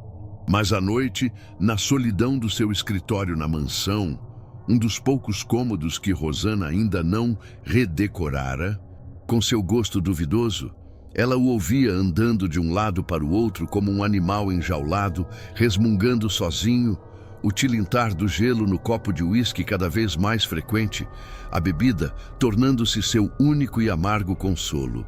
E as brigas com Dona Clara, agora motivadas pela ruína financeira iminente e pela humilhação pública, tornavam-se ainda mais violentas e desesperadoras. Os filhos do casal, vendo a loucura do pai e o sofrimento atroz da mãe, já não sabiam mais o que fazer. Um deles, o mais velho, que tentara confrontar o pai sobre os desvios e a amante, fora escorraçado de casa com ameaças. O mais novo, que ainda cursava a faculdade e dependia financeiramente de Armando, passou a dormir com fones de ouvido no volume máximo, mesmo sem música, só para não ouvir as portas sendo arremessadas contra as paredes ou os gritos guturais e os soluços de choro que ecoavam pela mansão nas madrugadas insones, quando os pesadelos com uma mulher de vestido vermelho sangue arrastando-o para o fundo de um poço escuro e sem fim, enquanto uma pedra fria e pesada lhe esmagava o peito, o acordavam em sobressalto, o corpo banhado em suor frio. As acusações públicas, as fofocas maldosas da alta sociedade e as humilhações no inevitável e litigioso processo de divórcio deixaram Dona Clara na mais completa miséria, com os negócios de Armando completamente falidos e a mansão principal, aquela que fora o palco de tantos anos de sua vida e de tantas memórias felizes, agora penhorada e indo a leilão para tentar cobrir uma pequena e insignificante parte das dívidas astronômicas acumuladas pelos desvios e pela má gestão do marido enfeitiçado. Ela foi despojada de quase tudo que construíra ao lado dele. Saiu de lá com algumas poucas malas de roupa, a dignidade em farrapos e a certeza amarga de que uma força muito escura e poderosa havia destruído sua família e roubado seu futuro. E em menos de um mês daquele último e terrível trabalho, feito no cemitério clandestino, com Dona Clara já afastada, humilhada e buscando abrigo na casa de parentes distantes, para o choque e o escândalo da cidade, que adorava uma fofoca de desgraça alheia, especialmente quando envolvia gente rica, e para o triunfo silencioso e exultante de Rosana e Dona Lourdes, seu Armando, visivelmente mais magro, os olhos fundos e com um brilho febril de obsessão, doentia, anunciou em um jantar íntimo para os poucos amigos que ainda lhe restavam e que provavelmente tinham algum interesse no que ainda poderia sobrar de sua outrora vasta fortuna, que estava se separando oficialmente da esposa para viver com seu novo e verdadeiro amor, a jovem e deslumbrante Rosana. A casa nova, o palácio cafona, construído com o dinheiro sujo da ruína de outros, estava finalmente pronta. Os poucos carros de luxo que ele conseguiu salvar da penhora judicial, transferindo-os às pressas para o nome de Rosana, as contas bancárias que ainda continham alguns míseros trocados antes de serem completamente esvaziadas por Dona Lourdes, tudo começou a ser transferido aos poucos, mas de forma inexorável, para o controle da novinha e de sua mãe ambiciosa, que agora administrava a fortuna, com a competência e a frieza de quem sempre soube que o dinheiro dos outros era o melhor e mais saboroso tempero para a vida. O império de Dona Clara, antes tão sólido e invejado, virava pó e cinzas diante dos olhos de todos. E Rosana, no espelho de cristal de seu novo e luxuoso quarto na casa recém-construída, herança da desgraça alheia, sorria, um sorriso frio, vitorioso. E a certeza incômoda, mas terrivelmente excitante, de que o trono que tanto desejava era finalmente seu. O que ela ainda não sabia, ou preferia ignorar no auge da sua glória comprada com magia negra, era o tamanho da sombra escura e pegajosa que aquele trono amaldiçoado projetava sobre seu futuro, e o de todos que ela um dia talvez viesse a amar. A primeira e mais doce parcela do preço da macumba estava sendo paga pelos outros, mas a conta de Rosana e Lourdes, essa ainda estava por vir. E a cobrança, a cobrança do mundo espiritual, essa nunca falha e sempre vem com juros de lágrimas e sangue. A vingança de Rosana e Dona Lourdes parecia completa, intocável, um monumento à ambição delas, erguido sobre as cinzas da família de Dona Clara e a alma despedaçada de seu Armando. Os primeiros anos no palacete que Armando construíra para Rosana Ou melhor, que ela e a mãe o fizeram construir com o dinheiro que pingava como sangue das veias abertas das empresas dele, foram um desbunde. Um verdadeiro carnaval de luxo e ostentação, como Rosana sempre sonhara em seus delírios de grandeza na favela. A menina que antes comia poeira e sonhava com roupa de marca, virou Dona Rosana, a nova madame da cidade, esbanjando uma fortuna que não era sua, desfilando com joias que ofuscavam o sol e vestidos importados que custavam mais do que Dona Lourdes ganhara em 20 anos de costura sofrida. E a mãe, por sua vez, virou a rainha-mãe, a eminência parda por trás do trono de mentira da filha. Mandava e desmandava nos poucos empregados que ainda serviam na casa nova. Muitos dos antigos da mansão de Dona Clara tinham se recusado a trabalhar para a outra. O nariz mais empinado que o de rainha de escola de samba em noite de apuração. Seu Armando? Seu Armando era um fantoche de carne e osso, um cãozinho no cio eterno que atendia a cada capricho de Rosana, cada ordem disfarçada de conselho de Lourdes, os olhos vidrados numa paixão que não era amor, era feitiço puro, daqueles que entorpecem a alma e apodrecem o juízo até virar papa. Ele mal lembrava da primeira família, dos filhos que carregavam seu nome e agora o amaldiçoavam em silêncio. Para ele, o mundo agora se resumia aos desejos de Rosana, e ela desejava muito. Muito mesmo. Tiveram 3 filhos, um atrás do outro, como se quisessem selar com carne e osso aquela união nascida da magia negra da destruição alheia. O primeiro, Armandinho, o príncipe herdeiro, chegou com a saúde de ferro e os pulmões de quem já nasce mandando. Mimado até o osso, cresceu achando que o mundo era seu parquinho particular. Depois veio Stephanie, a menina que herdou a beleza estonteante da mãe e a arrogância calculista da avó, uma pequena rainha de gelo que já sabia usar os encantos para conseguir o que queria. E por último, quase como um acidente, nasceu Renan, um menino quieto, de olhar assustado e triste, que parecia já ter nascido com o peso daquela casa suntuosa, mas fria, e daquela família amaldiçoada, nas costas frágeis. Rosana exibia os filhos como troféus de sua vitória, como provas de sua fertilidade e de seu poder sobre Armando. Mas amor de mãe? Aquilo era um sentimento que a macumba, ou a ambição desmedida, ou talvez a própria dureza da vida que levara antes, tinham arrancado dela, deixando apenas um vazio frio. Os filhos eram peças no seu jogo de poder, extensões do seu ego e, acima de tudo, as correntes mais fortes para garantir que Armando, mesmo que um dia o feitiço começasse a fraquejar, estaria preso a ela para sempre pelo laço do sangue. Enquanto isso, no outro extremo da cidade, num cômodo e cozinha alugado, num bairro pobre e esquecido, Dona Clara e seus 2 filhos mais velhos provavam o gosto amargo da miséria e da humilhação. A antiga madame, agora uma mulher envelhecida prematuramente pela dor, passava os dias entre a igreja e os poucos bicos de costura que conseguia para não morrer de fome. Os filhos, antes rapazes de futuro promissor, agora carregavam o peso da vergonha e do ódio pelo pai que os abandonara. O mais velho, que largara a faculdade, arrumara um emprego de ajudante de pedreiro, o corpo antes macio agora marcado pelos calos e pelo sol inclemente. O mais novo afundava-se numa tristeza que beirava a loucura, trancado no quarto, recusando-se a encarar o mundo que lhes virara as costas. Mas Dona Clara, apesar de toda a dor, não era mulher de se entregar sem luta. A fé, que sempre fora seu refúgio, agora era sua única arma. Ela sentia no fundo da alma que a transformação de Armando, aquela obsessão cega e destrutiva, não era natural. Havia algo mais ali, algo sombrio, algo feito.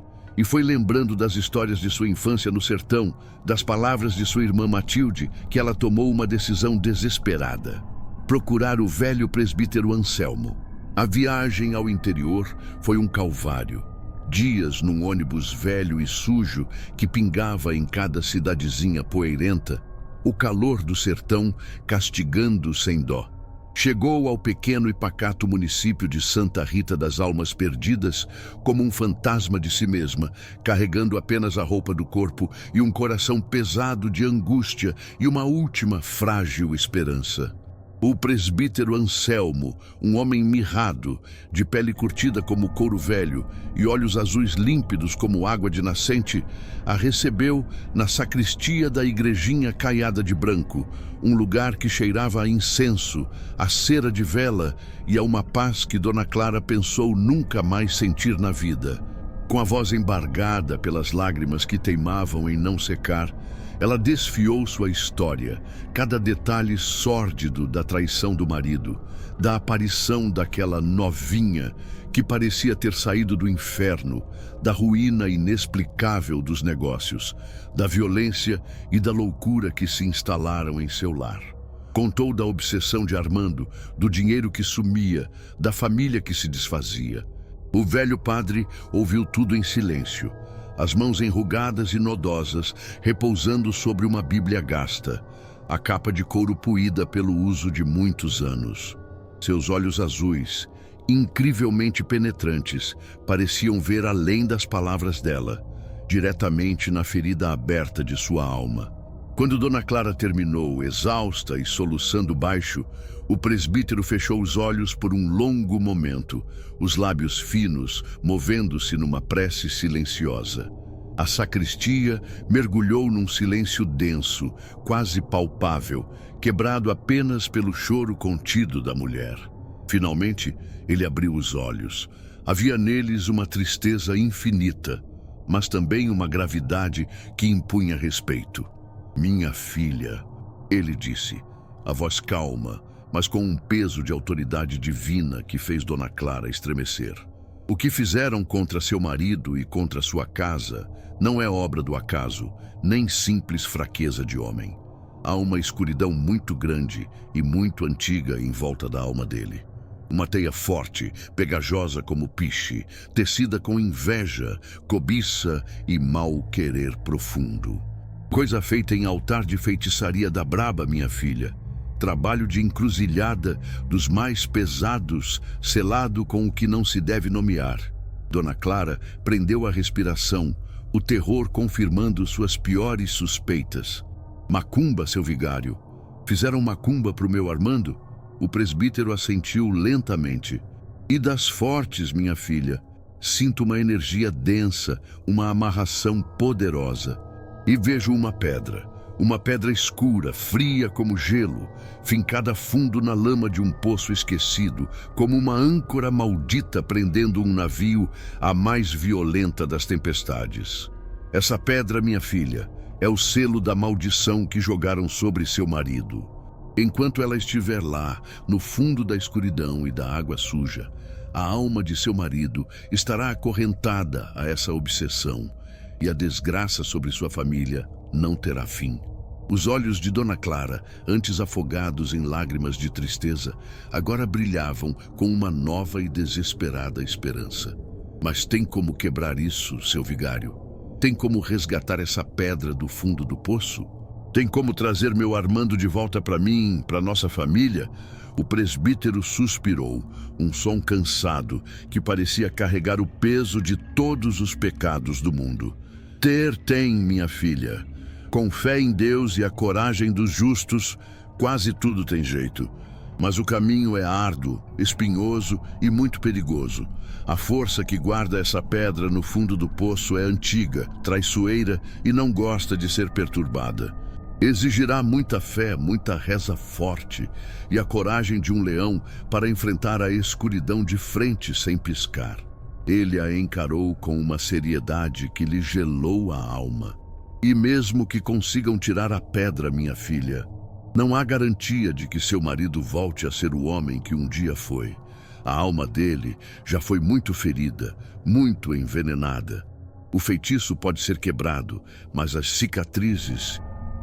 as cicatrizes da alma, Essas são para sempre, mas para Dona Clara, naquele momento, qualquer fiapo de esperança era um sol em sua noite de desespero. A ideia de lutar, de ter uma chance, por menor que fosse, de resgatar seu marido e sua vida, acendeu nela uma força que ela pensava ter perdido para sempre. Seu vigário, ela disse, a voz firme apesar do cansaço e da dor, se o senhor conhece esse lugar, essa fazenda com o poço, nos leve até lá. Se há uma chance, por menor que seja, eu preciso tentar. Meus filhos precisam, pelo que restou da nossa família. O presbítero Anselmo olhou para ela, depois para os 2 rapazes que a acompanhavam, seus rostos jovens já marcados pelo ódio e pela desesperança. Ele suspirou, um som que parecia carregar o peso de muitas confissões e de muitos sofrimentos do vale. A fazenda do antigo coronel Inácio não é um lugar de Deus, minha filha. Tem fama de mal assombrada há muitas gerações, e o poço de lá é um buraco que muitos dizem levar para o próprio inferno. Mas se a sua fé é grande e a sua causa é justa, quem sou eu para negar ajuda? Ele se levantou com dificuldade, apoiando-se em sua bengala de madeira escura. A viagem até lá não é curta, mesmo daqui do nosso município. Leva um bom meio-dia de caminhada por estradas de terra que mal existem mais, e a mata ao redor é fechada. Precisaremos de mais gente, de homens de coragem e fé para nos acompanhar e ajudar. E assim foi. Na madrugada seguinte, antes mesmo que o sol pensasse em raiar, um pequeno e improvável grupo se formou na frente da igrejinha caiada de Santa Rita das Almas Perdidas. Dona Clara, os 2 filhos mais velhos, o presbítero Anselmo e mais 3 ou 4 lavradores da região, homens simples, mas de fé robusta e corações valentes, que se compadeceram da história da mulher e respeitavam a palavra do velho padre. Com facões para abrir caminho no mato, cordas grossas, lampiões a querosene e muita reza no coração, partiram em sua jornada. A caminhada foi árdua, como o presbítero previra. Estradas que eram apenas trilhas, pontes improvisadas sobre riachos secos e o sol do sertão castigando sem piedade. Mas a esperança, mesmo que frágil, e a imagem de um Armando livre daquela maldição impulsionavam Dona Clara. Finalmente, ao entardecer daquele mesmo dia, exaustos e cobertos de poeira, chegaram às terras da antiga fazenda da Lagoa Seca, o lugar que Armando, em seus delírios febris, às vezes mencionava como um lugar escuro que o chamava. Era uma tapera, uma ruína coberta pelo mato alto, as paredes da casa grande desabando, o curral apenas uma lembrança de madeira podre. E nos fundos do terreno, como o presbítero descrevera em suas visões e lembrava das histórias dos antigos, encontraram o poço. Era um buraco escuro e úmido, a boca larga com pedras soltas e cobertas de um limo esverdeado e escorregadio, semi-oculto por árvores secas e retorcidas que pareciam garras apontando para o céu. Um fedor de abandono, de água parada e de algo mais, algo podre e antigo, emanava de suas profundezas. Olhar para dentro era como encarar a própria entrada do abismo. Os cachorros que os acompanharam desde o vilarejo começaram a rosnar baixo e a se recusar a chegar perto, os pelos da nuca eriçados. "É aqui", disse o presbítero, a voz baixa, fazendo o sinal da cruz. "Que Deus tenha misericórdia de nós." Por 3 dias e 3 noites eles tentaram. O presbítero Anselmo, de joelhos na beira do poço, o crucifixo de madeira escura em uma mão e o rosário na outra, rezava sem parar, a voz firme ecoando na quietude sinistra do lugar, enfrentando a escuridão com a luz de sua fé. Os filhos de Dona Clara, com as cordas grossas e a ajuda dos lavradores, tentaram descer, buscar a pedra no fundo lamacento e fétido. Mas era como se o poço não tivesse fundo, ou como se uma força invisível e maligna os repelisse com violência. As cordas, por mais fortes que fossem, arrebentavam misteriosamente. As ferramentas que usavam para tentar pescar ou agarrar a pedra, quebravam como se fossem feitas de vidro. Um dos rapazes da igreja, que tentou descer mais fundo, amarrado a uma corda, quase se afogou quando a água do poço subiu de repente, como se o próprio buraco tivesse vida própria. Uma garganta faminta que não queria entregar seu segredo ou seu poder. E à noite, a coisa piorava. Ouviam sussurros vindos da escuridão do poço, risadas abafadas e cruéis, e sentiam um frio que não era do sereno da madrugada, mas de algo muito mais antigo, muito mais maligno, que parecia emanar das profundezas da terra. No final do terceiro dia, exaustos, sujos de lama e com a esperança em frangalhos, desistiram. A pedra não seria resgatada. A maldição estava selada, mais forte do que a fé e a coragem deles juntas. O presbítero Anselmo olhou para Dona Clara com uma tristeza infinita nos olhos azuis. Fizemos o que podíamos, minha filha. Lutamos a boa luta. Mas há portas que, uma vez abertas para a escuridão, só a mão de Deus sabe como e quando se fecharão novamente. Entregue nas mãos dele o seu sofrimento e reze. Reze muito pela alma perdida de seu marido e pela sua própria, para que encontre a paz que merece. Dona Clara voltou para a cidade com o pouco que lhe restava de alma e com a certeza amarga da derrota. A miséria, a fome e o ódio crescente dos filhos pelo pai eram agora seus únicos e constantes companheiros de jornada. A vingança de Rosana e Dona Lourdes, selada com magia negra e com a pedra no fundo do poço, parecia completa, intocável, inquebrável. Mas a roda do destino, essa nunca para de girar. E a cobrança, ela sempre chega, cedo ou tarde. E a roda girou. Girou lenta e implacável, como as pedras de um moinho antigo triturando os grãos do tempo. 20 anos. 2 décadas se passaram desde que a pedra azul e sinistra encontrara seu leito de lama no fundo do poço esquecido.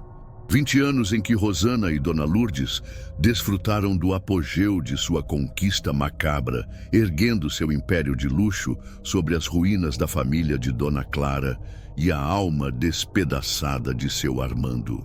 O palacete, construído com o dinheiro manchado pela feitiçaria e pela desgraça alheia, foi palco de festas memoráveis, de ostentação vulgar, de uma felicidade artificial e barulhenta que tentava, em vão, abafar o eco dos segredos sombrios que o ergueram e a culpa que, vez ou outra, arranhava a consciência de Rosana como um gato perdido na noite. Os filhos de Rosana e Armando cresceram nesse ambiente de opulência e tensão velada, alheios à verdadeira origem da fortuna que os cercava e aos sacrifícios feitos em altares escusos, mas não imunes à energia pesada, quase palpável, que emanava das fundações daquela casa e do sangue amaldiçoado que corriam em suas veias.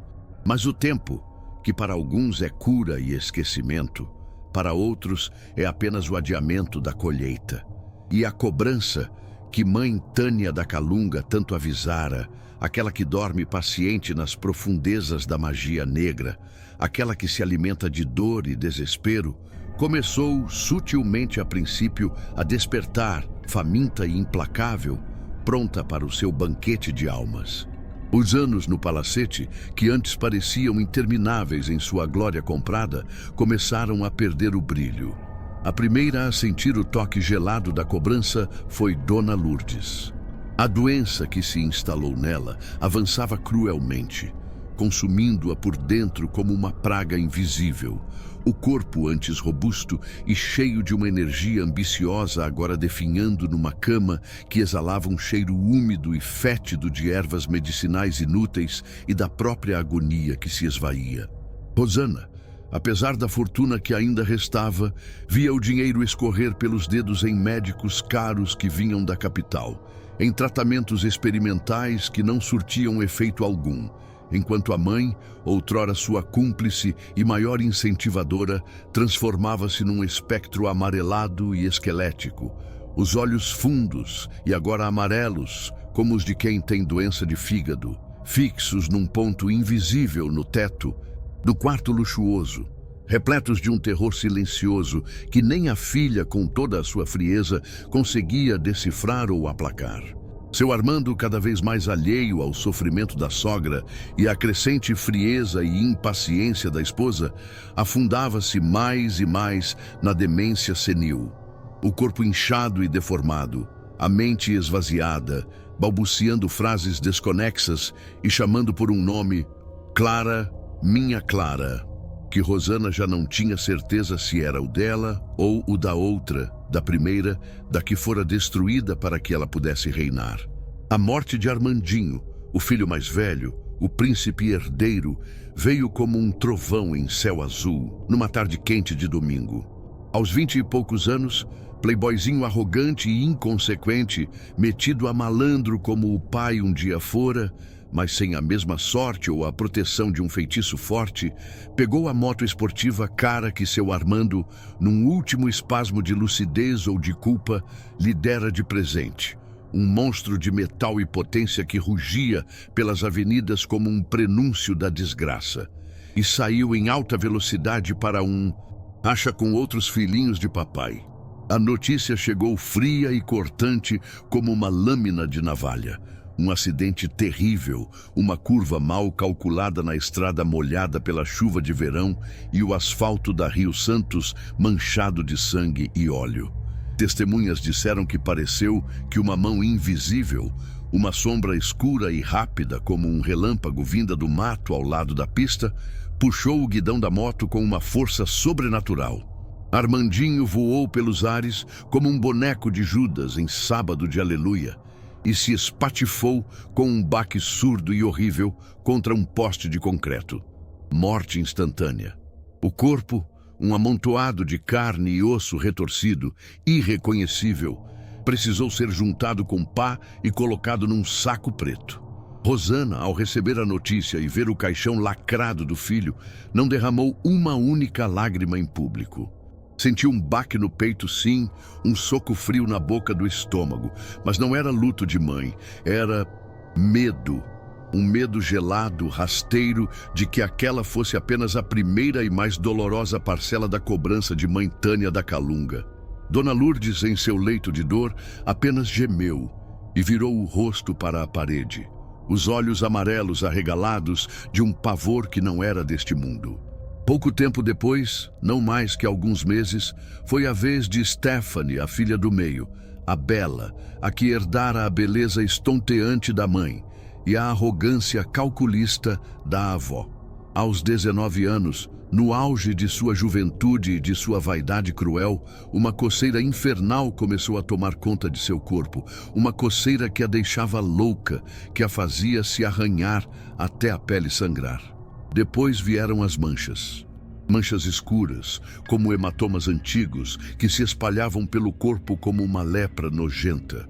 E dessas manchas brotavam feridas abertas, pústulas que não cicatrizavam por nada neste mundo e exalavam um odor adocicado e levemente repulsivo, um cheiro que lembrava vagamente as ervas queimadas no alguidar de mãe Tânia e o hálito podre de seu Armando em seus piores dias. Os médicos mais caros da capital, trazidos a peso de ouro, não sabiam dizer o que era aquela praga medonha. Doença rara de pele, talvez autoimune de fundo emocional. Diagnosticavam, sem qualquer convicção, receitando pomadas e antibióticos inúteis que só pioravam o sofrimento da moça. Mas Rosana, ao ver a filha se definhando dia após dia, a pele antes um pêssego, agora uma casca grossa, ferida e purulenta, os cabelos antes sedosos e brilhantes, caindo em tufos como os de um bicho doente, sabia com um terror que lhe gelava as entranhas e lhe tirava o sono, que era a macumba mostrando seus dentes afiados, cobrando com juros de agonia a beleza que ela um dia roubara ou desejara só para si. Stephanie, envergonhada de sua própria imagem monstruosa, isolou-se no quarto mais escuro da mansão, os espelhos cobertos com lençóis grossos, gritando de dor física e de nojo de si mesma, recusando comida, recusando visitas. Numa manhã cinzenta e fria de inverno, a encontraram morta na cama, o corpo em carne viva, os olhos abertos num espanto eterno, como se tivesse visto o próprio demônio vir buscá-la em pessoa para o quinto dos infernos.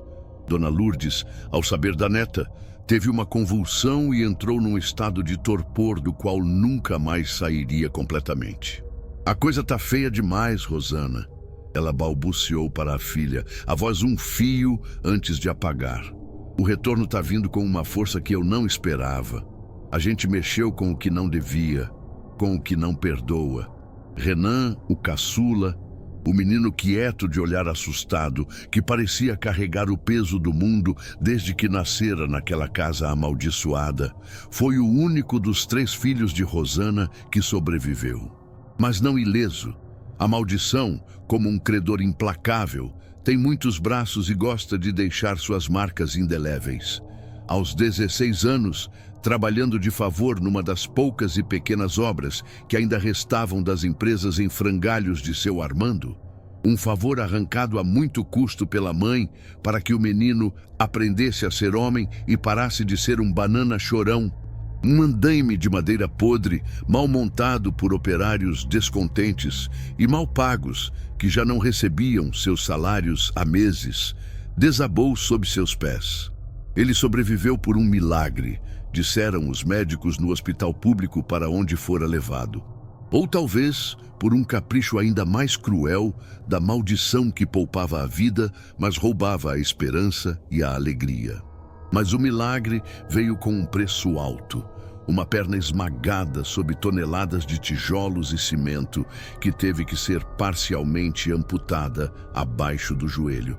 Passou a arrastar o cotoco da perna mecânica pela casa, o olhar ainda mais sombrio, carregado de um ressentimento mudo e de um ódio frio que era uma acusação constante e silenciosa à mãe. E Dona Lourdes, a arquiteta da ambição, a que conhecia os caminhos para a riqueza fácil e para a desgraça alheia. A cobrança dela veio de dentro, lenta, dolorosa e implacável. Aquela dor fina na barriga virou um monstro que lhe roía as entranhas dia e noite, que lhe tirava o sono e o apetite, que lhe roubava a vida gota a gota. Emagreceu até virar só osso e pele. A pele antes esticada pela vaidade, agora amarelada e com as mesmas manchas escuras que tinham consumido Stephanie. Passava os dias gemendo na cama, um cheiro azedo e metálico emanando de seu corpo, como se seus órgãos estivessem apodrecendo lentamente, de dentro para fora. Uma morte em vida, uma tortura sem fim. Antes de morrer, numa noite de agonia e delírio febril, os olhos esbugalhados de um pavor que não era deste mundo, ela agarrou a mão de Rosana com uma força surpreendente para seu corpo já debilitado e esquelético. "Foi a pedra, Rosana!" Ela sibilou, a voz um arranhão rouco, quase inaudível, o hálito fétido como o de um túmulo aberto. "A pedra no fundo do poço. Ela tá subindo. Ela quer a gente. Perdoa, minha filha. Me perdoa por te botar nessa vida de desgraça. Eu só queria o teu bem." E deu o último suspiro. O rosto uma máscara de terror e arrependimento tardio. Os olhos ainda fixos em algo que só ela via naquele quarto escuro e mal cheiroso. Algo que viera do fundo do poço para buscar sua alma endividada. Rosana enterrou a mãe com uma frieza que a assustou. Não havia mais lágrimas para chorar. Apenas um vazio gelado em seu peito e um medo crescente, uma certeza de que ela era a próxima da lista, a última peça daquele dominó macabro. O império de luxo que construíra sobre a infelicidade alheia estava agora em ruínas, assim como sua própria vida. Seu Armando era um vegetal largado numa cadeira de rodas no canto da sala, babando, a barriga inchada de vermes que já não se preocupavam em se esconder sob a pele fina, o corpo coberto de moscas que nem os poucos e mal pagos empregados, os que ainda restavam e não tinham fugido daquela casa amaldiçoada e fedorenta, conseguiam espantar. Renan, o filho aleijado, mal lhe dirigia a palavra, os olhos cheios de um desprezo que cortava mais que qualquer navalha afiada. E ela, Rosana, a antiga novinha problema, a ex-rainha da favela, a madame que um dia desfilou sua beleza roubada como um troféu de guerra, a beleza que ela tanto cultuara e pela qual vendera a alma ao diabo, agora era uma piada cruel do destino. Numa manhã qualquer, enquanto tentava acender o velho e defeituoso fogão a gás na cozinha decadente e mal cheirosa da casa, que um dia fora seu palácio de ambições, pois já não havia mais dinheiro para comprar um novo, nem gás encanado, uma súbita e violenta explosão a atirou com força contra a parede oposta. O gás acumulado de um vazamento que ninguém percebera, ou talvez a própria entidade da macumba, impaciente e faminta, cobrando sua última e mais terrível parcela, incendiou o ambiente e a ela. Gritou. Gritou como nunca antes em sua vida, um som que não era humano, mas de pura agonia animal, enquanto as chamas lambiam sua pele, seu cabelo, seu rosto. Sobreviveu. Mas o que restou dela no espelho do hospital público, para onde fora levada às pressas, entre a vida e a morte, era uma visão de puro horror. Metade do rosto, do pescoço, do colo, uma massa disforme de carne queimada, cicatrizes repuxadas e queloides monstruosos. A beleza que um dia fora sua arma e seu maior orgulho, derretera-se numa máscara grotesca, um testemunho vivo e permanente da feitiçaria que a levara da glória aparente à mais profunda e solitária desgraça. O feitiço não apenas destruíra os outros. Ele voltara para casa para devorar a feiticeira e deixá-la viver, para que ela contemplasse dia após dia o preço de sua ambição.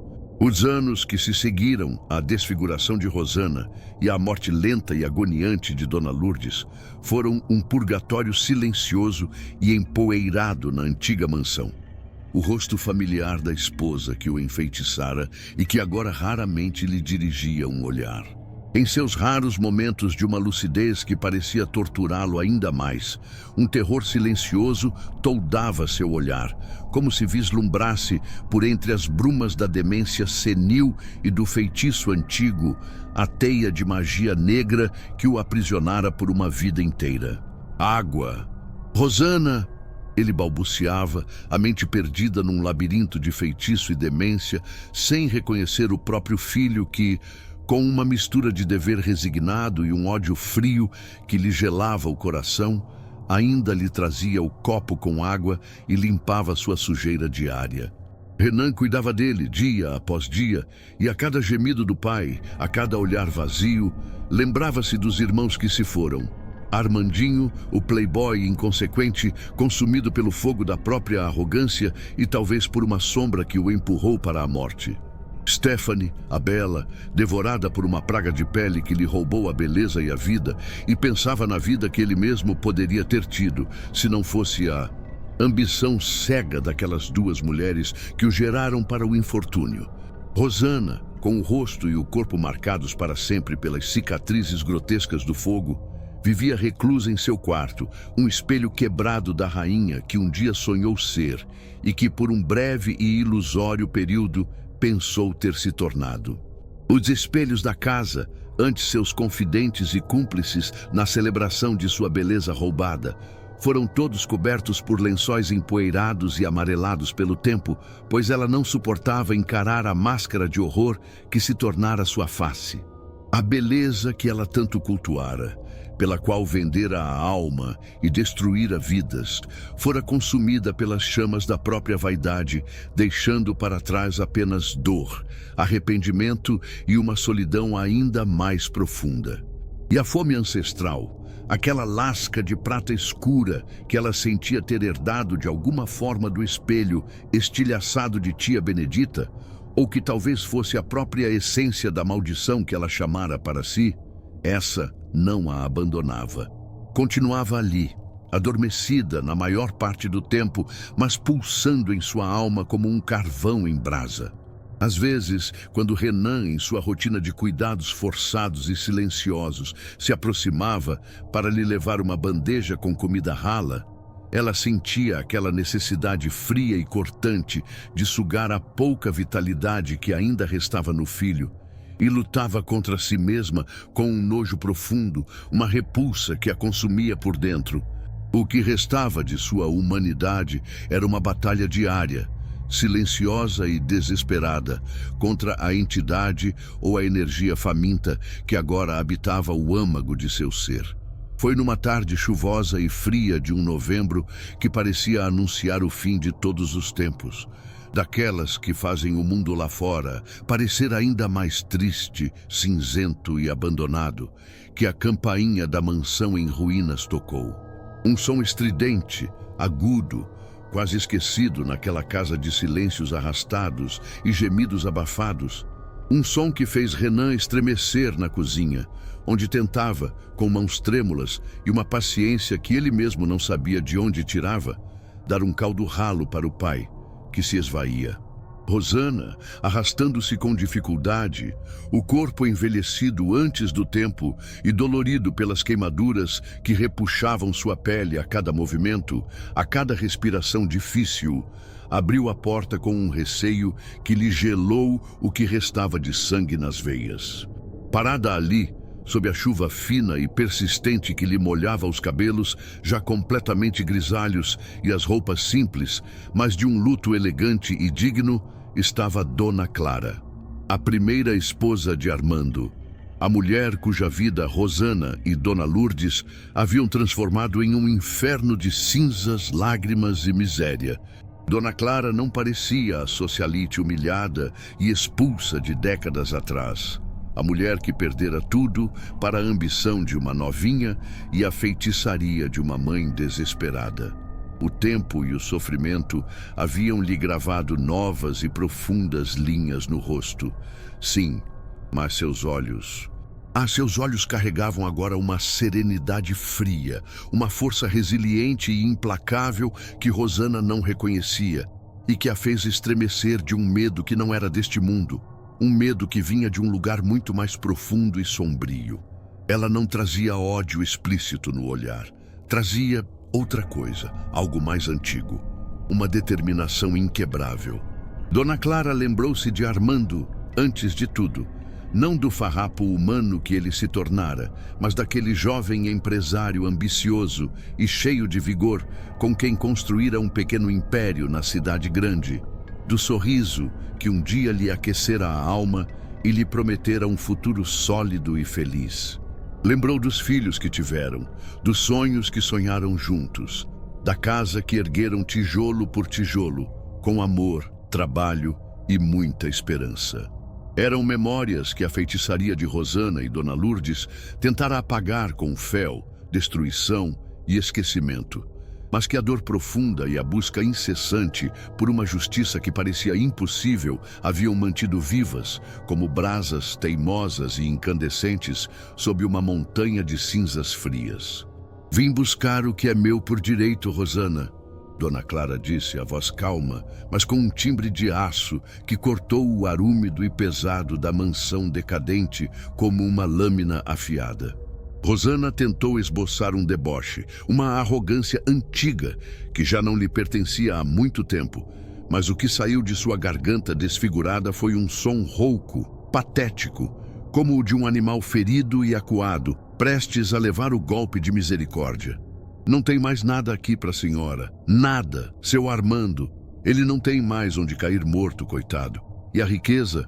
A riqueza virou pó, virou dívida, virou assombração, como tudo nessa casa amaldiçoada." Dona Clara deu um passo lento para dentro, os olhos percorrendo a sala empoeirada, os móveis caros e antes imponentes agora cobertos por lençóis sujos e rasgados. O cheiro de mofo, de doença e de abandono impregnado em cada canto escuro. "Não vim buscar dinheiro, Rosana. Dinheiro não paga a vida que vocês duas, você e sua mãe, me roubaram com tanta crueldade. Não paga a alma atormentada do meu Armando, nem a inocência e o futuro dos meus filhos que foram destruídos pela sua ganância. Vim buscar a justiça que a terra e o céu me prometeram há muito tempo. Rosana sentiu um arrepio percorrer sua espinha desfigurada, um pressentimento terrível. Justiça? Que justiça! A senhora também andou mexendo com coisa feita, com feitiçaria? Um sorriso fino, quase imperceptível e terrivelmente sinistro tocou os lábios enrugados de Dona Clara. O presbítero Anselmo, que Deus o tenha em bom lugar e em santa paz, me ensinou muita coisa naqueles longos e amargos anos de sofrimento e oração, Rosana. Me ensinou sobre a fé que remove montanhas, mesmo quando a montanha é o próprio inferno construído pela maldade alheia. E sobre a justiça divina que às vezes tarda, que às vezes parece esquecida, mas que nunca, jamais falha. E ele me ensinou, acima de tudo, sobre a natureza profunda e sombria da pedra que vocês, em sua ganância cega, jogaram no fundo do poço. O coração de Rosana parou por um instante, depois disparou como um louco desvairado, ameaçando saltar pela boca. A pedra, aquele selo de sua ambição e da desgraça de tantos.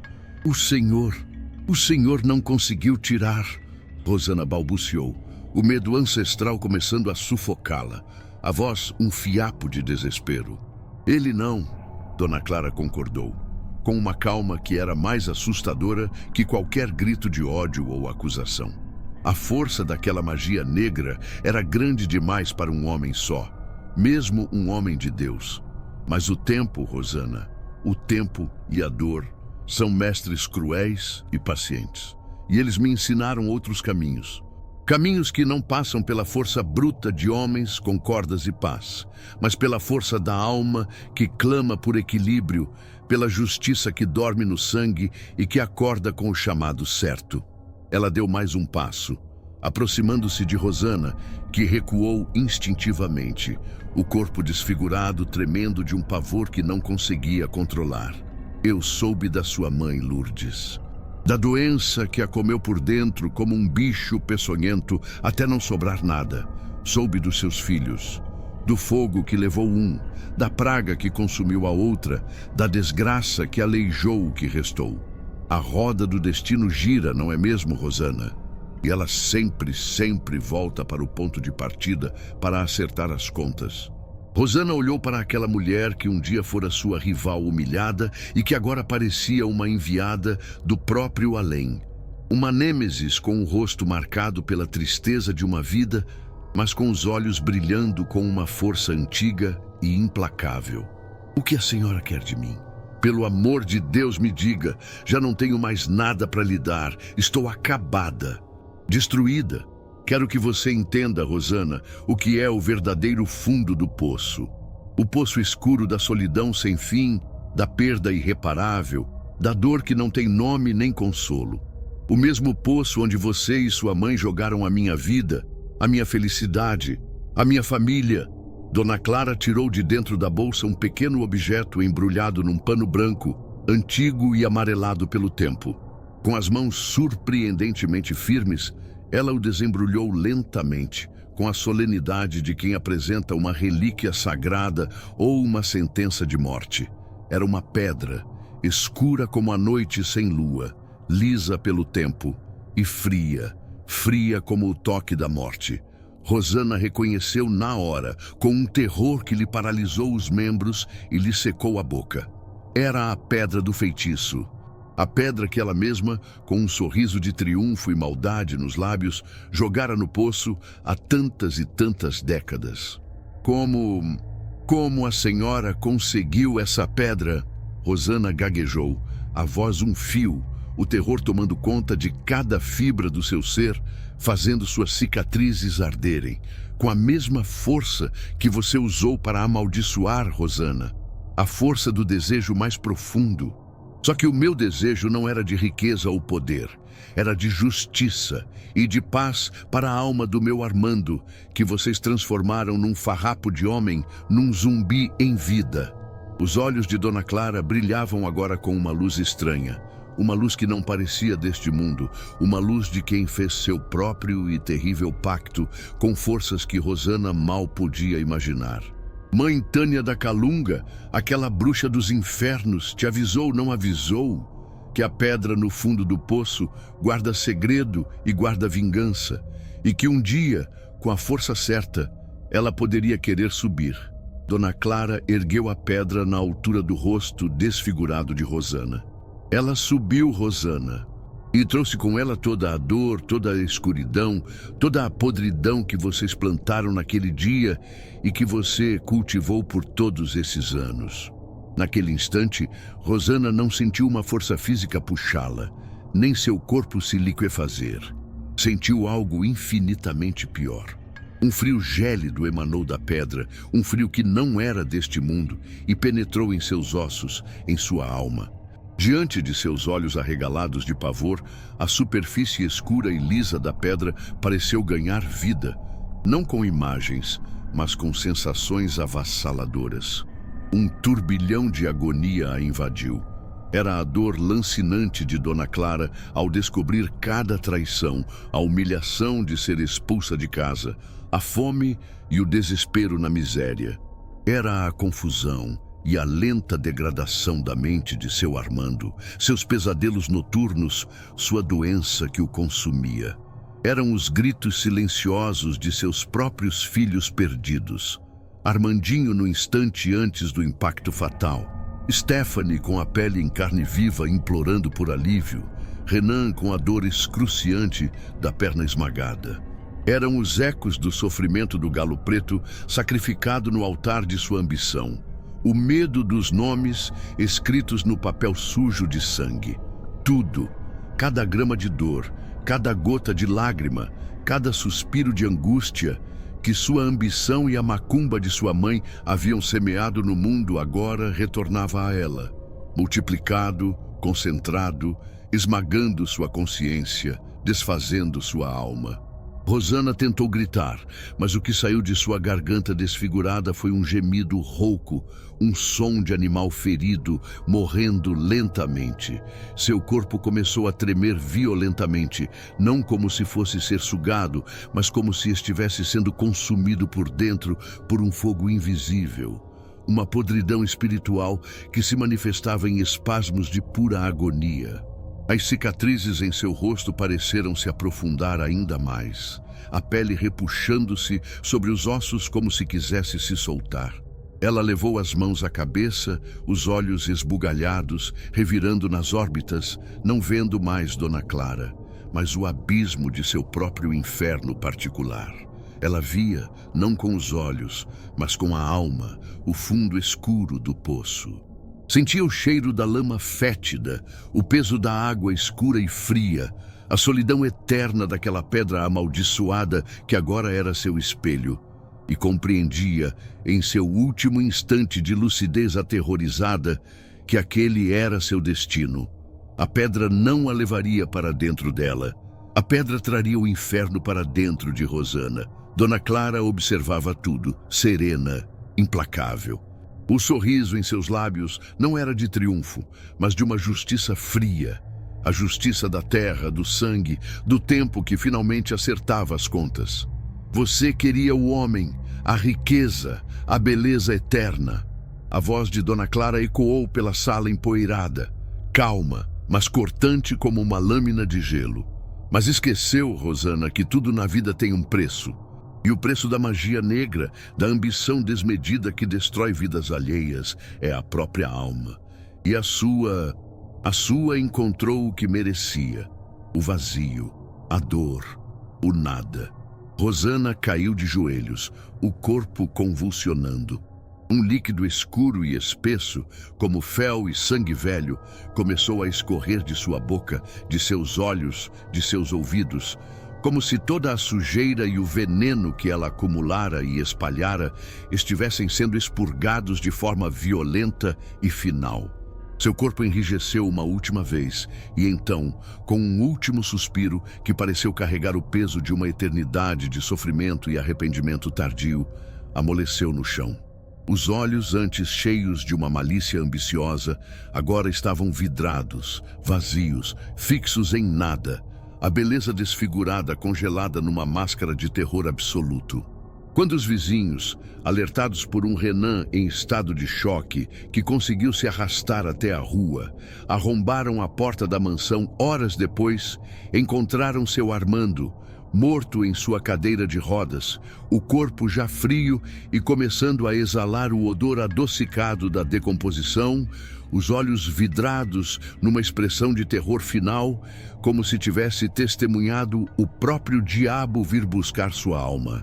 E Renan, o filho aleijado, estava num canto da sala, encolhido como um animal assustado, os olhos vazios, balbuciando palavras sem sentido, olhando para o corpo da mãe e para um ponto fixo no sótão empoeirado, com um pavor que nunca mais o deixaria em paz. Ele era agora o único herdeiro daquela casa de horrores e da maldição que sua avó e sua mãe haviam semeado. De Rosana, encontraram apenas um corpo encolhido no chão do sótão, o rosto desfigurado, ainda mais pela agonia final, a pele com uma palidez mortal e coberta por aquela mesma substância escura que lhe saíra pela boca e pelos olhos. E ao seu lado, sobre o piso empoeirado, exatamente onde um dia houvera um altar de ambição e magia negra, repousava a pequena pedra escura, lisa e fria. Parecia apenas uma pedra comum agora, limpa, satisfeita, inerte.